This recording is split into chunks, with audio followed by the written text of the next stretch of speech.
Hello hi, welcome back to our another session.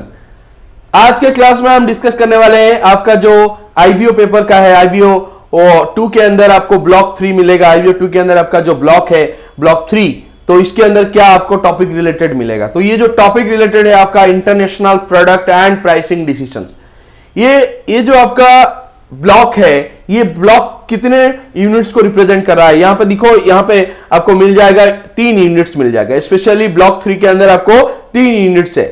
पहला unit है आपका क्या, यूनिट 7, यूनिट 8 एंड यूनिट 9। ये 3 यूनिट्स इस ब्लॉक के अंदर आपको मिल जाएगा। लेकिन यहां पे जो टॉपिक लिखा गया है, टॉपिक मैटर क्या है, ब्लॉक 3 के अंदर क्या टॉपिक हम डिस्कस करने वाले हैं। तो पहला यहां पे आता है जो टॉपिक है international product and pricing decisions. Clear that? International product and pricing decision सबसे बड़ा इंपॉर्टेंट इंपैक्ट हो रहा है। अगर हम बाहर के देश में जाके बिजनेस को एक्सपांड कर रहे हैं, तो वो जो प्रोडक्ट होगा और उनका जो प्राइसिंग फैक्टर होगा, क्या इंपैक्ट देगा हमारे बिजनेस की ओर, और हमको ज्यादा मुनाफा मिल सकता है। क्योंकि हमारे देश में अगर हम प्रोडक्ट बेचेंगे तो हमारे देश के स्टैंडर्ड ऑफ लिविंग के हिसाब से, लोगों का कोई भी प्राइसिंग फैक्टर के हिसाब से हम बेचेंगे प्रोडक्ट, और लोगों का जो भी डिजायर और वांट्स है उसी हिसाब से प्रोडक्ट बेचेंगे। क्योंकि हमको क्या करना है, कस्टमर को सेटिस्फेक्शन करना है। तो उसी टाइप ऑफ एक्टिविटीज अगर हम दूसरे देशों में करेंगे तो उनका प्रोडक्ट डिजायर क्या होगा, उनका प्राइसिंग स्ट्रेटेजी क्या होगा, इस ब्लॉक के अंदर आपको मिल जाएगा। तो सबसे इंपॉर्टेंट बिजनेस पर्सन को होता है कि एक प्रोडक्ट भी होना चाहिए, उसके साथ ही साथ प्राइस भी होना चाहिए। जैसे कि मैं मार्केटिंग मिक्स के अंदर, आप लास्ट वीडियोस में लिखे होंगे, मार्केटिंग मिक्स के बारे में बताया था। तो मार्केटिंग मिक्स में हम 4 फैक्टर पढ़े थे। एक था product mix, price mix, place mix and one is promotion mix. Right? Clear that? तो ये जो 4 फैक्टर्स हम पढ़े थे मार्केटिंग मिक्स के अंदर, जो मार्केट के अंदर ये 4 इंपॉर्टेंट 4 पीज होता है। क्लियर? तो अगर हम मार्केट करेंगे, अगर हम मार्केटिंग करेंगे, तो उसके लिए हमको प्रोडक्ट की भी जरूरत है, उसके साथ ही साथ आपको प्राइसिंग की भी जरूरत है। तो ये जो प्रोडक्ट एंड प्राइसिंग का कॉम्बिनेशन कैसे होना चाहिए इंटरनेशनल मार्केट के अंदर, इसके बारे में आज के क्लास में हम डिस्कस करेंगे, ये 3 यूनिट के थ्रू। क्लियर? तो अभी हम चलते हैं यूनिट 7 के ओर, जो आपका टाइटल मेंशन किया गया। क्या टाइटल है यहां पे? International product planning. Clear that? International product planning. तो ये जो प्रोडक्ट प्लानिंग है क्या है?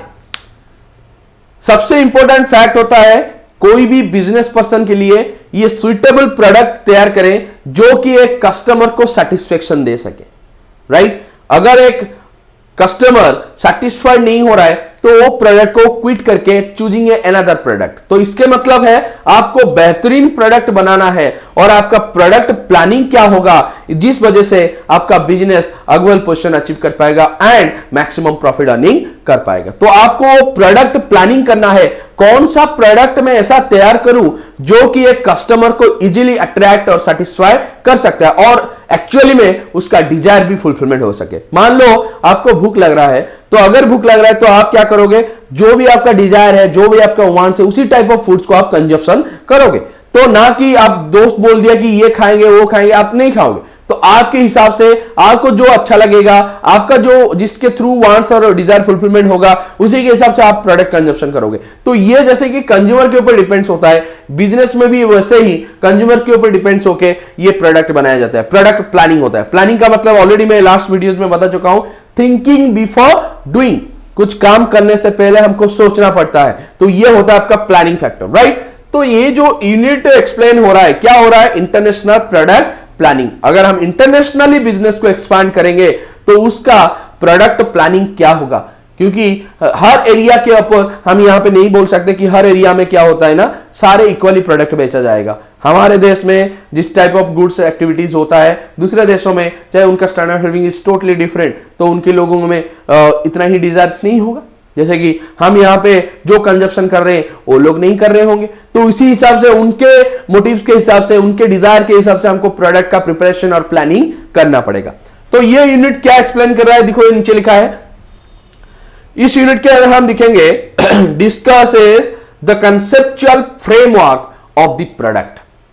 Right? Discuss is the conceptual framework of the product. एक फ्रेमवर्क क्रिएट किया जाएगा प्रोडक्ट जैसे वजह से आपको यहां पे मिल जाएगा कि इंटरनेशनल मार्केट में आप इजीली रन कर पाओगे। पहला जो फ्रेमवर्क है प्रोडक्ट का, इसका क्वालिटेबल प्रोडक्ट होना चाहिए, क्वांटिटेबल सही होना चाहिए, और उसके साथ ही साथ पैकेजिंग, लेवलिंग, ये सारी चीजें अच्छा होना चाहिए, जिस वजह से आप अच्छे से प्रोडक्ट को बेच पाओगे और कस्टमर अट्रैक्शन ज्यादा आपके प्रोडक्ट के ऊपर होगा। तो ये जो पैकेजिंग है, लेवलिंग है, आपका जो प्रोडक्ट का क्वालिटी है, क्वांटिटी है, ये क्यों चाहिए? बिकॉज ऑफ कस्टमर को अट्रैक्ट और सेटिस्फेक्शन करने के लिए, और उसके साथ ही साथ आपकी जो फ्रेमवर्क है, बिजनेस का जो रेपुटेशन, गुडविल्स है, ये इजीली इंक्रीजिंग करेगा, और जिस वजह से आप अव्वल पोजीशन अचीविंग कर पाओगे।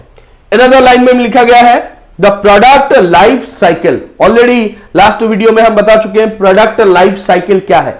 लाइफ साइकिल का कर्व भी मैं बताया था। जो लाइफ साइकिल का कर्व है, अगर लास्ट वीडियो आप नहीं दिखे, फटाफट जाके उस वीडियो को देखो, जो लाइफ साइकिल है उसके अंदर क्या बताया गया था। तो जो प्रोडक्ट लाइफ साइकिल है, आपका प्रोडक्ट मार्केट के अंदर कितने दिन एग्जिस्टिंग करेगा, राइट? एक कोई भी ह्यूमन बीइंग को बोल सकते हैं हम, अगर एक इंसान को जिंदा रहने के लिए, ऐसा तो नहीं कि वो एक इंसान 500 साल जिंदा रह सकता है, उसका भी एक लाइफ पीरियड होता है, जिस वजह से एक इंसान का डेथ भी होता है। तो यहां पे भी हम प्रोडक्ट के बारे में बोलेंगे तो वो भी एक प्रोडक्ट है, उसका भी एक लाइफ सर्कल होता है, जिस वजह से वो लाइफ सर्कल की वजह से और उसका भी खत्म हो जाएगा यहां पे। तो यहां पे सिंपल बात बोल सकते हैं हम, अगर प्रोडक्ट लाइफ साइकिल है तो उस किस कैटेगरी के हिसाब से डिवाइड किया गया है, इस यूनिट के अंदर आपको मिल जाएगा प्रोडक्ट लाइफ साइकिल। तो प्रोडक्ट लाइफ साइकिल के अंदर क्या है, आपका 4 कंसेप्ट है। पहले आपको प्रोडक्ट का इंट्रोडक्शन करना है, उसके बाद प्रोडक्ट का ग्रोथ रेट करना है, उसके बाद आपको प्रोडक्ट का मैच्योरिटी रेट मिलेगा, उसके बाद आपको डिक्लाइन स्टेज मिलेगा। तो ये जो 4 स्टेज आपको दिखने को मिल रहा है प्रोडक्ट लाइफ साइकिल के अंदर, तो उसी हिसाब से आपको बिजनेस को एक्सपांड करना है, स्मूथली रन करना है।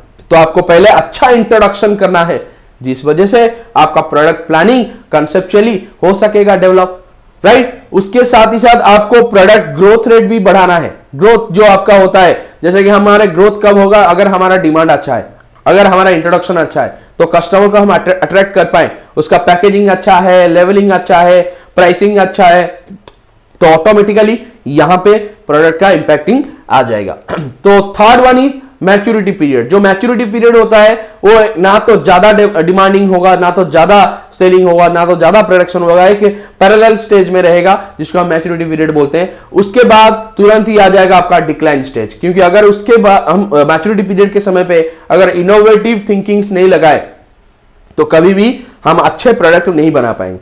लाइक आज एग्जांपल दे रहा हूं, जो आपका नोकिया फोन है, नोकिया फोन जब पहले चल रहा था, बहुत ही अच्छा कंपनी था, वो अच्छे से प्रोडक्ट को एक्सप्लेन कर रहा था।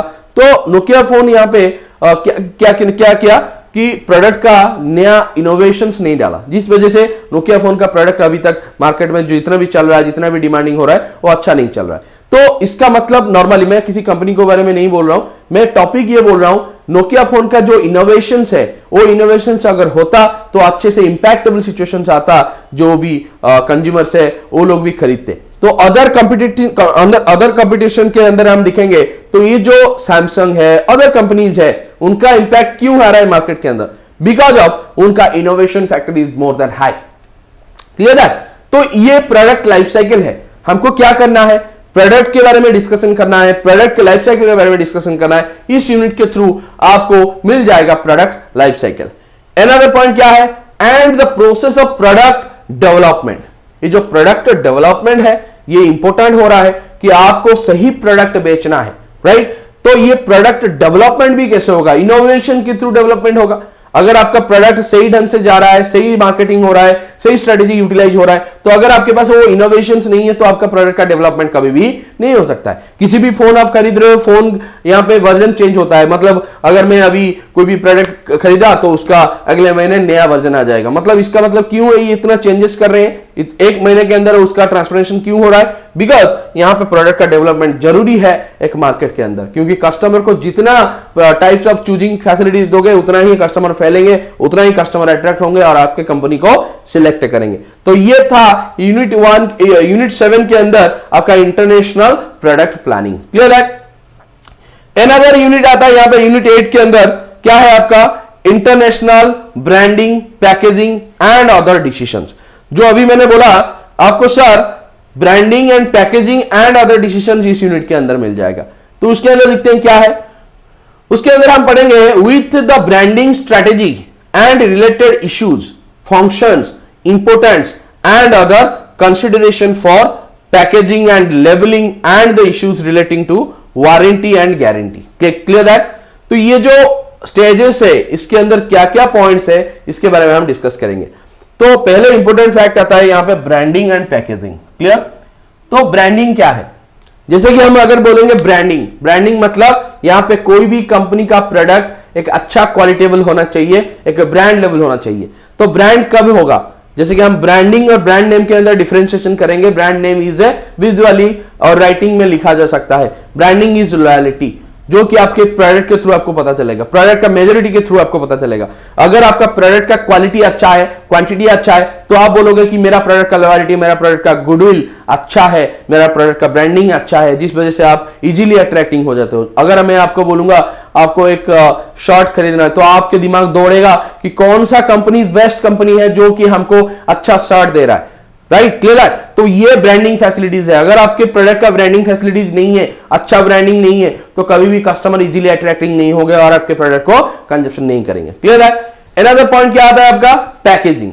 ये सबसे मोस्ट इंपोर्टेंट फैक्ट होता है जिसी भी टाइप ऑफ बिजनेस करें, चाहे आपका इंटरनेशनल बिजनेस हो, चाहे आपका नेशनल बिजनेस हो। राइट? अगर आप इंटरनेशनल बिजनेस करें तो यहां पे और भी ज्यादा इंपैक्टेबल होना चाहिए पैकेजिंग के थ्रू। पैकेज में क्या होता है? पैकेज में होता है आपका प्रोडक्ट का सारा की सारा इंफॉर्मेशन, जो कि एक कस्टमर को आप इजीली प्रोवाइड कर सकते हो। क्लियर है? और पैकेजिंग का इंपैक्ट क्या होता है? सर हम इजीली कैरी आउट करके जा सकते हैं प्रोडक्ट को। और तीसरी बात क्या होता है? प्रोडक्ट सेफली रहता है। तो ये इंपैक्ट होता है एक पैकेजिंग के अंदर। अगर पैकेजिंग नहीं होगा तो मान लो आपका प्रोडक्ट भी सेलिंग नहीं होगा। आप खुले में प्रोडक्ट दोगे क्या? नहीं दोगे। तो प्रोडक्ट अच्छे से कैरी करने के लिए, प्रोडक्ट का मेजोरिटी अच्छा रहने के लिए, प्रोडक्ट का जितने भी कंटेंट्स है उसका जो इंफॉर्मेशन है वो कस्टमर को प्रोवाइड करने के लिए आपको पैकेजिंग की जरूरत होगा। तो पैकेजिंग भी बहुत तरह का कैटेगरीज है। किस टाइप ऑफ प्राइमरी पैकेज कैसे होता है, सेकेंडरी पैकेज कैसे होता है, इसके बारे में भी हम, ट्रांसपोर्टेशन पैकेज कैसे होता है, इसके बारे में हम एक एक करके डिस्कस करेंगे इस यूनिट के अंदर। And another one is decisions. क्या इस ब्रांडिंग एंड पैकेजिंग के ऊपर क्या डिसीजंस होने वाला है, कैसे इसका इंपॉर्टेंस रहेगा एक बिजनेस के अंदर, इसके बारे में इस यूनिट के अंदर हम कवर अप करेंगे। नेक्स्ट और अनदर वन इज यूनिट 9, जो आपका टाइटल मेंशन किया है इंटरनेशनल प्राइसिंग। जो प्राइसिंग फैक्टर है, मैं अभी बताया था आपको, मार्केट के अंदर आपको 4 P's मिलेगा। क्या मिलेगा? 4 P's, product, price, place, promotion. तो इसके अंदर प्राइस आता है। तो प्राइस क्या अफेक्ट हो रहा है, प्राइसिंग के थ्रू कितना स्ट्रेटेजी हम यूटिलाइज कर पा रहे हैं, प्राइसिंग के थ्रू क्या टर्म्स ऑफ सेल्स होता है, उसके बारे में हम इस यूनिट के अंदर डिस्कशन करेंगे। तो आपका जो प्राइसिंग फैसिलिटीज है ये कितने दूर कस्टमर को अट्रैक्ट कर रहा है, और जो भी प्राइसिंग स्ट्रेटेजी है वो कस्टमर के फॉर्म में ही होगा, कस्टमर के बाद नहीं होगा। कस्टमर को लेके आपको प्राइसिंग स्ट्रेटेजी करना चाहिए, जिस वजह से कस्टमर भी अट्रैक्ट होंगे, सेटिस्फाइड होंगे और हर किस्म के कस्टमर उसको खरीद पाएंगे। कस्टमर के अंदर भी डिवाइड हो गया है, सेगमेंट हो गया है, किसका standard of living is very poor, किसी का standard of living is very high. तो उसी हिसाब से कैटेगरीज किया गया है। हम ऐसे प्रोडक्ट बनाएंगे जो कि इक्विटी मेंटेन करेगा, सब लोग एक साथ ही खरीद सकते हैं। तो उसका प्राइसिंग फैक्टर के थ्रू आपको मिल जाएगा पॉजिटिवनेस। तो इस टाइटल और इस यूनिट के अंदर आपको क्या दिखने को मिलेगा? पहला हम इस यूनिट के अंदर दिखेंगे explains the objectives of pricing. ये यहां पे मेन एम, जो प्रेजेंट एम होता है, ऑब्जेक्टिव का मतलब क्या है? प्रेजेंट एम, वर्तमान की लक्ष्य क्या है प्राइसिंग की। प्राइसिंग करने के वजह से आपको ये वर्तमान के लक्ष्य क्या है, फुलफिलमेंट होगा। उसके बाद आप पढ़ोगे क्या क्या फैक्टर्स अफेक्टिंग हो रहा है, कितने फैक्टर्स उसके अंदर है और जिस वजह से प्राइसिंग फैक्टर इंपैक्ट हो रहा है, पॉजिटिवली इंपैक्ट हो रहा है बिजनेस के अंदर। क्लियर? अनदर इज आपका मेथड्स ऑफ प्राइसिंग। आपका प्राइसिंग मेथड्स क्या होना चाहिए, कितने टाइप्स ऑफ प्राइसिंग मेथड्स है। आप जैसे कि हम अगर बोलेंगे सर हम इन्वेस्टमेंट कर रहे हैं, हमारे per capita investment, per capita income, उसी के थ्रू प्राइसिंग मेथड्स क्रिएट हो रहा है, और उस टाइप ऑफ मेथड्स आप यहां पे पढ़ सकते हो। कितने टाइप्स ऑफ मेथड्स उसके अंदर है, कैसे प्राइसिंग फैक्टर को हम एनालाइज करेंगे।